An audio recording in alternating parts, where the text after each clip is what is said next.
कभी कभी आवाजें दीवारों से नहीं, सन्नाटे से आती है। सालों से बंद पड़ी वो फैक्ट्री अचानक जिंदा हो उठी थी। कोई था जो वहां रात के अंधेरे में चल रहा था। मशीनें अपने आप चलने लगी थी। और फिर पहली लाश मिली। मेरा नाम है अयान मल्होत्रा, एक प्राइवेट डिटेक्टिव। वो सुबह बाकी दिनों से अलग थी। खिड़की के पार हल्की धूप थी और मैं अपनी काली कॉफी के साथ पुराने अखबार के पन्नों में बीते केसों की यादें तलाश रहा था। तभी मेरा फोन बजा। स्क्रीन पर इंस्पेक्टर रणवीर का नाम चमक रहा था। दिल ने जैसे इशारा किया कि ये कॉल कोई आम केस के लिए नहीं है। अयान, मुझे तुम्हारी जरूरत है। रणवीर की आवाज में घबराहट थी। कितनी बड़ी मुसीबत है? मैंने कॉफी की चुस्की लेते हुए पूछा। एक फैक्ट्री जो 5 साल से बंद पड़ी थी, अचानक उसमें हलचल शुरू हो गई है और अब एक आदमी मरा पड़ा है। पर मौत कैसी है ये समझ से बाहर है। क्या उसका कत्ल हुआ है? उसकी बॉडी पूरी तरह जल चुकी है, मगर वहां आग का कोई निशान नहीं। और सबसे हैरानी की बात, फैक्ट्री में कोई बिजली सप्लाई नहीं है, फिर भी मशीनें अपने आप चालू हो गई थी। मुझे समझ आ गया था कि ये एक आम हत्या का मामला नहीं है। मैं उसी समय निकल पड़ा, शहर के उस हिस्से की ओर जहां डर सुलग रहा था। फैक्ट्री का नाम था शिव गंगा इंडस्ट्रीज, एक समय में राज्य की सबसे बड़ी प्लास्टिक मैन्युफैक्चरिंग यूनिट। लेकिन 5 साल पहले एक भयंकर आग में 27 लोग जलकर मर गए थे। उसके बाद से फैक्ट्री को सील कर दिया गया था। लेकिन अब कोई वहां लौटा था, या शायद कुछ। फैक्ट्री के बाहर का दृश्य सन्नाटा बिखेर रहा था। टूटा हुआ लोहे का गेट, दीवारों पर जले हुए धब्बे और अंदर से आती एक अजीब सी बासी बदबू। इंस्पेक्टर रणवीर मेरा इंतजार कर रहे थे। लाश अंदर है, मशीन नंबर 7 के पास। कोई कैमरा काम नहीं कर रहा और चौकीदार कहता है कि उसने रात को किसी परछाई को अंदर जाते देखा था। हम फैक्ट्री के अंदर गए। माहौल में अजीब सी नमी थी और हर कदम पर ऐसा लगता था जैसे किसी की निगाहें हमें घूर रही हों। मशीन नंबर 7 अब भी गरगर की आवाज कर रही थी, जैसे वो किसी अदृश्य आदेश पर चल रही हो। मौत रात के करीब 2:10 बजे हुई। मृतक का नाम है राजन ठाकुर। हमें लगा था वो 5 साल पहले ही आग में मारा गया था, लेकिन ये वही आदमी है। मैं चौंक गया। तुम कह रहे हो कि जो आदमी मरा था वो पहले ही मरा हुआ माना जा चुका था? हाँ, और अब वो वापस फैक्ट्री में मरा मिला है। तभी चौकीदार रघु को बुलाया गया। वो 60 साल का बूढ़ा आदमी था, डर से कांप रहा था। साहब, रात को मशीनें अपने आप चालू हो गई थी और फिर मैंने देखा एक काली छाया, लंबी, बिना चेहरा। वो अंदर घूम रही थी, जैसे फैक्ट्री उसी की हो। मैंने चीख सुनी। वो चीख आज तक मेरे कानों में गूंज रही है। मैंने फैक्ट्री की दीवारों को गौर से देखा। एक जगह लाल रंग में किसी ने दीवार पर लिखा था, तू वापस क्यों आया? मेरे रोंगटे खड़े हो गए। सवाल था, किससे पूछा जा रहा था और कौन पूछ रहा था? हमने फैक्ट्री की तलाशी शुरू की। मशीन नंबर 9 के पास एक पुरानी अलमारी में मुझे एक डायरी मिली, धूल भरी, मगर अब भी कुछ कहने को तैयार। डायरी थी दीपक वर्मा की, फैक्ट्री का पूर्व सुपरवाइजर। हमने कुछ छुपाया है। तीसरे गेट के नीचे जो टैंक है वहां मत जाना। वो सिर्फ राख नहीं है, वो बदला है। मैं जान गया था कि ये फैक्ट्री एक हादसे का स्थल नहीं थी, ये रहस्य का गढ़ थी। मैंने फैसला किया कि मैं खुद रात को फैक्ट्री के अंदर रहूंगा, अकेला। रात 12:50। सब शांत था, लेकिन 1:10 होते होते मशीन नंबर 7 फिर से चालू हो गई। बिना किसी बिजली के मैंने टॉर्च जलाई और देखा कि मशीन के पीछे की दीवार पर कुछ लिखा जा रहा था, खुद ब खुद। अभी भी समय है, बाहर निकल जाओ। मैं पलटा और तभी एक ठंडी हवा का झोंका मेरे पास से गुजरा। मशीन नंबर 9 की बेल्ट तेजी से घूमने लगी और फिर मैंने उसे देखा। एक परछाई, काली, लहराती हुई, जो दीवार के पार जाकर गायब हो गई। मैंने उसका पीछा किया, फैक्ट्री के तीसरे गेट की तरफ। वहां एक लोहे का भारी दरवाजा था, जंग से भरा, लेकिन जैसे किसी अदृश्य ताकत ने उसे खोल दिया हो। सीढ़ियां नीचे जा रही थी, अंधेरे, गहरे और रहस्य से भरी। मैं नीचे उतरा। वहां एक वाटर टैंक था, लेकिन उसमें पानी नहीं, हड्डियां थी, इंसानी हड्डियां। और उन्हीं के बीच एक पुराना सीसीटीवी डीवीआर पड़ा था। मैंने जैसे ही उसे उठाया, किसी ने पीछे से मुझे धक्का दे दिया। मैं जमीन पर गिरा। मेरे सामने वही काली परछाई खड़ी थी, अब पास से और भी डरावनी लग रही थी। उसके हाथ में लोहे का पाइप था। तभी फैक्ट्री के दरवाजे पर रोशनी चमकी। इंस्पेक्टर रणवीर और पुलिस की टीम अंदर आ चुकी थी।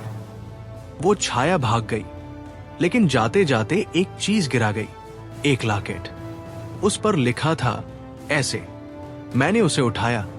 कुछ तो था जो इस नाम से जुड़ा था, शायद कोई पुरानी कहानी या कोई छिपा सच। पर अब सब कुछ डीवीआर में था, वही डीवीआर जो शायद आग लगने वाली रात का सच बताने वाला था। लेकिन मुझे यह नहीं पता था कि उस डीवीआर में जो देखने वाला हूं, वो मेरी जिंदगी के सबसे खतरनाक पलों में से एक बनने वाला है। डीवीआर मेरे हाथ में था, लेकिन हाथ कांप रहे थे। इंस्पेक्टर रणवीर ने पास खड़े होकर मेरी ओर देखा, जैसे वो भी अंदर से हिल चुका हो। हमने डीवीआर को तुरंत पुलिस हेडक्वार्टर के डिजिटल फॉरेंसिक लैब में चलाया। जैसे ही फुटेज लोड हुआ, स्क्रीन पर धुंधली सी फैक्ट्री की तस्वीरें नजर आई। तारीख थी वही रात जब 5 साल पहले आग लगी थी। लेकिन आग लगने से पहले जो कुछ हुआ, उसे देखकर मेरी आंखें फटी की फटी रह गई। फैक्ट्री के अंदर अफरातफरी मची थी। मजदूर मशीन 7 और 9 के बीच दौड़ रहे थे, लेकिन वो किसी डर से नहीं, बल्कि किसी आदेश पर ऐसा कर रहे थे। कुछ आदमी, जिनके चेहरे आंशिक रूप से दिख रहे थे, मशीनों में कुछ मिला रहे थे। अचानक एक औरत की परछाई स्क्रीन पर दिखी, लंबी, घबराई हुई, शायद वही एस डॉट। वो किसी को रोकने की कोशिश कर रही थी, लेकिन तब तक बहुत देर हो चुकी थी। फुटेज में एक आदमी जलती मशीन की तरफ भागता हुआ दिखा। उसके कपड़े जल चुके थे। वो चीख रहा था, मुझे बाहर निकालो, ये मत करो। लेकिन कोई उसकी मदद के लिए नहीं आया। फिर कैमरे के सामने एक चेहरा आया, आधा रोशनी में, आधा धुएं में छुपा, और उसने धीरे से मशीन की स्विच को घुमा दिया। उसी पल सब कुछ जलने लगा। धुआं, आग और चीखें कैमरे में भर गई। और फिर अंधेरा। डीवीआर वही बंद हो गया। कमरे में सन्नाटा छा गया। मैंने धीरे से कहा, रणवीर, ये कोई हादसा नहीं था, ये एक सोची समझी साजिश थी। रणवीर की आंखों में हैरानी और क्रोध एक साथ तैर रहा था। मतलब वो सब लोग जानबूझकर मारे गए। अब मेरे लिए ये मामला एक मर्डर मिस्ट्री से बढ़कर था। डीवीआर ने हमें वो चेहरा नहीं दिखाया जो असल गुनहगार था, लेकिन उसने हमें उस रास्ते पर ला खड़ा किया जहां से सच्चाई की शुरुआत हो सकती थी। मैंने फैसला किया कि अब सबसे पहले उस लॉकेट की सच्चाई पता करनी होगी, जिस पर एस से लिखा था। पुराने फैक्ट्री रिकॉर्ड से एक नाम मिला, साक्षी अग्रवाल, जो उस समय वहां केमिकल इंजीनियर के पद पर काम करती थी। लिस्ट में लिखा था कि वो आग की रात में मारी गई थी। लेकिन क्या यह सच था? हमने साक्षी के परिवार से संपर्क किया। उसका छोटा भाई, जो अब दिल्ली में रहता था, हमारे सामने बैठा। उसकी आंखों में गहरी थकावट थी, जैसे सालों से किसी बोझ को उठाए हुए हो। जब हमने उसे ए से लॉकेट दिखाया, उसने कांपते हाथों से उसे छूते हुए कहा, यह दीदी का ही है।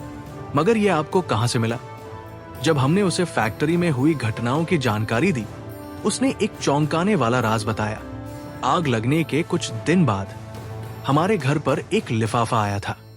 उसमें बस 3 शब्द लिखे थे, मैं जिंदा हूं, माफ करना।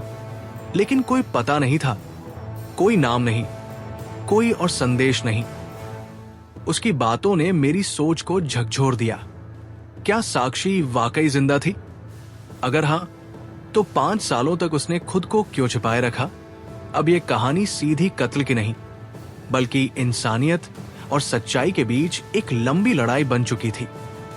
हमें फैक्ट्री में वापस जाना पड़ा, तीसरे गेट की ओर, वही जहां वो हड्डियों से भरा टैंक था। इस बार हमारे साथ एक खुदाई टीम भी थी। हमने गहराई में जाकर बंकर के बाकी हिस्सों की जांच की, और वहां से जो मिला उसने केस की पूरी दिशा ही बदल दी। हमें एक लोहे का छोटा बक्सा मिला, जंग लगा, लेकिन बंद नहीं। उसे खोला तो अंदर एक चिट्ठी थी, एक ऑडियो टेप और कुछ जली हुई फाइलें। चिट्ठी पर लिखा था, अगर तुम ये पढ़ रहे हो तो शायद मैं अब इस दुनिया में नहीं हूं। मैंने जो देखा वो कह नहीं सकती। दीपक वर्मा और उसके लोग फैक्ट्री में नकली प्लास्टिक के नाम पर खतरनाक केमिकल का उपयोग कर रहे थे। एक बार मैंने देखा कि वो बच्चों के खिलौनों में जहरीले तत्व मिला रहे थे। मैंने जब सवाल उठाया तो मुझे धमकी दी गई। कहा गया कि अगर मैंने कुछ कहा तो मुझे जिंदा जला दिया जाएगा। चिट्ठी के आखिर में लिखा था, साक्षी अग्रवाल। ऑडियो टेप को जब प्ले किया गया, उसमें साक्षी की कांपती आवाज थी। मैंने कैमरा ऑन कर दिया है। शायद ये आखिरी बार है जब मैं कुछ रिकॉर्ड कर रही हूं। दीपक और शिवम मशीन 9 के पास है। उन्होंने किसी को टैंक में धकेल दिया है। मुझे डर लग रहा है, और ओ गॉड, उन्होंने मुझे देख लिया है। टेप वही कट गई। मेरे सामने अब एक और नाम था, शिवम। मैंने फैक्ट्री के पुराने रिकॉर्ड्स को फिर से खंगाला। पता चला कि शिवम आहूजा फैक्ट्री के मालिक का बेटा था और उसी रात फैक्ट्री में मौजूद था। क्या हो सकता है कि ऐसे साक्ष्य नहीं बल्कि शिवम आहूजा हो? क्या उसने सबूत मिटाने के लिए आग लगवाई? उस रात मैं अकेले फैक्ट्री के उसी तीसरे गेट के पास पहुंचा। आसपास पूरी तरह सन्नाटा था, लेकिन भीतर की दीवारें अब भी कुछ कह रही थी। जैसे ही रात 1 बजे मशीन नंबर 7 फिर से अपने आप चालू हो गई और दीवार पर खून जैसा कोई लाल तरल बहने लगा, जिससे खुद ब खुद शब्द उभरने लगे, वो आ रहा है, जो सच लाया वही मिटेगा। मेरे सामने एक परछाई उभरी। इस बार वो कोई आत्मा नहीं, एक इंसान था। लंबा कद, चेहरा आधा अंधेरे में छिपा हुआ। उसने धीरे से मेरी ओर देखा और कहा, बहुत दूर तक आ गए हो डिटेक्टिव अयान मल्होत्रा, अब वापस जाने का रास्ता नहीं है। शिवम, मैंने कहा। वो मुस्कराया, हाँ, और नहीं भी। और उसके बाद सब कुछ अंधेरे में डूब गया। आंखें खुली तो मुझे समझने में कुछ पल लगे कि मैं जिंदा हूं। अंधेरे में घिरी हुई एक सीलन भरी जगह थी, शायद फैक्ट्री के ही किसी तहखाने का कमरा। मेरा सिर दर्द से फटा जा रहा था और हाथ पीछे बंधे हुए थे। कुछ दूर एक बल्ब टिमटिमा रहा था, जैसे वो भी डर के साए में कांप रहा हो। तभी उसी अंधेरे से एक आवाज आई, ठंडी मगर भीतर तक चीर जाने वाली, तुम सच के बहुत करीब आ गए अयान, और ये दुनिया सच्चे लोगों के लिए नहीं बनी। मैंने गर्दन उठाई। सामने वही चेहरा खड़ा था जो पिछली रात मेरी आंखों के सामने धुंध में गुम हो गया था, शिवम आहूजा। तो ये सब तुमने किया? मैंने पूछा, गला सूखा हुआ था। शिवम मुस्कराया, करना पड़ा। जब तुम्हारे पास सब कुछ होता है, पैसा, ताकत, नाम, तब एक इंजीनियर औरत तुम्हारी कंपनी की पोल खोलने लगे तो या तो उसे खामोश कर दो या आग में झोंक दो। मेरे होश उड़ चुके थे। तो साक्षी मारी नहीं गई थी? नहीं, वो धीरे से बोला, वो भाग गई थी, लेकिन मैं उसे हर जगह ढूंढता रहा और फिर एक दिन उसे उसी फैक्ट्री में देखा। वापस आई थी सबूत इकट्ठा करने, लेकिन मैंने उसे फिर से गायब करवा दिया। फिर ये काली परछाई जो फैक्ट्री में घूमती है। शिवम की हंसी गूंजने लगी। उस फैक्ट्री में सिर्फ आग में जले शरीर नहीं है अयान, वहां सच की आत्मा भटकती है। जो कोई उस दरवाजे के पार गया वो कभी वापस नहीं आया। साक्षी का शरीर वही छुपा है। उसकी चीखें मशीन नंबर 9 से अब भी आती है, मगर लोग उसे भूत समझते हैं। असल में वो अब भी इंसाफ मांगती है। मैंने खुद को छुड़ाने की कोशिश की, लेकिन रस्सी मजबूत थी। इतने में एक दरवाजा खुला और कोई तेज रोशनी लिए अंदर आया। इंस्पेक्टर रणवीर। शिवम, रणवीर ने चिल्लाया, हाथ ऊपर करो। शिवम पीछे हटा, मगर तब तक पुलिस टीम कमरे में घुस चुकी थी। रणवीर ने मुझे रस्सियों से आजाद किया और शिवम को हथकड़ी पहना दी। शिवम चिल्लाया, तुम कुछ साबित नहीं कर सकते। मैंने कहा, हमारे पास डीवीआर है, तुम्हारी रिकॉर्डिंग, साक्षी की चिट्ठी और ऑडियो टेप, और अब तुम्हारा कबूलनामा। शिवम के चेहरे से रंग उड़ गया। वो कुछ बोलने ही वाला था कि तभी फैक्ट्री की मशीनें अपने आप चालू हो गई। मशीन नंबर 7 और 9 दोनों एक साथ चलने लगी, बिना बिजली के। दीवारों पर वही लाल शब्द उभरने लगे, अब इंसाफ होगा। शिवम की आंखों में डर भर गया।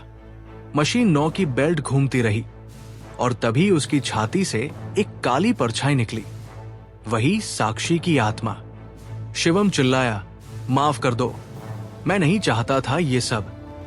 मगर अब बहुत देर हो चुकी थी। उस परछाई ने उसे छुआ और वो वही गिर पड़ा, मृत।